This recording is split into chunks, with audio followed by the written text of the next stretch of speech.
βίντεο του. Αετόπλα όμως ήταν και γεννηθήκαν στη ζεστή φωλιά της Χιλέρ.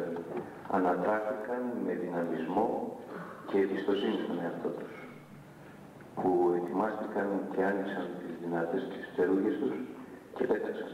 Πέταξαν πάνω από έναν κόσμο, μεταφέροντας το ίδιο μήνυμα, από στόμα σε στόμα, και οι δύο τους. Το ίδιο μήνυμα. Δούλεψε και θα πετύχεις. Τώρα, αστρολαμπρός τους οδηγεί.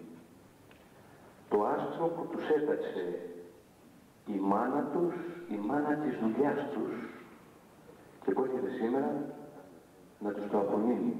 Πέσω τους δύο νέους αετούς να παραλάβουν τα δύο αστέρια τους.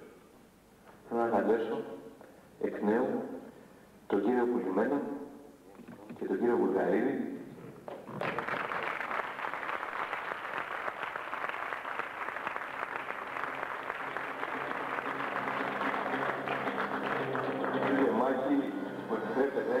θέλω να κατασταθώ και σαν πουλημένο Μάκη και σαν πουλημένη Μαγγελία. Από τη δεξιά μου τσέπη λίγα πράγματα έχω. Ένα κουβιδάκι μιας Mercedes, ένας 2000, μιας Mercedes που πατηρείται σε λίγο να κατηρίζει απ' έξω και να πω στο Χρήστο τον Βουλγαρίδη καλώς ήρθες στη μεγάλη οικογένεια. Στη μεγάλη οικογένεια των κατόχων των Mercedes. Αυτό από την αριστερή μου τσέπη, το άλλο το κλειδάκι.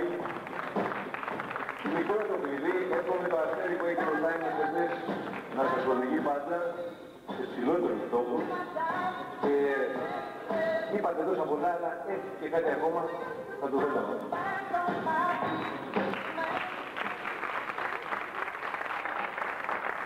Το μόνο που θέλω πραγματικά να πω είναι ότι για μένα δεν είναι επιτυχία ούτε ένα 20% και μία Mercedes, έστω προσωπική για μένα.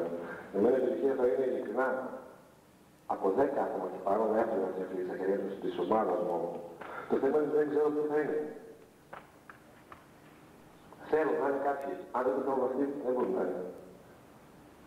Θέλω πραγματικά τουλάχιστον 10 άτομα από τον οργάνωση να έχουν ένα στα χέρια τους. Ευχαριστώ.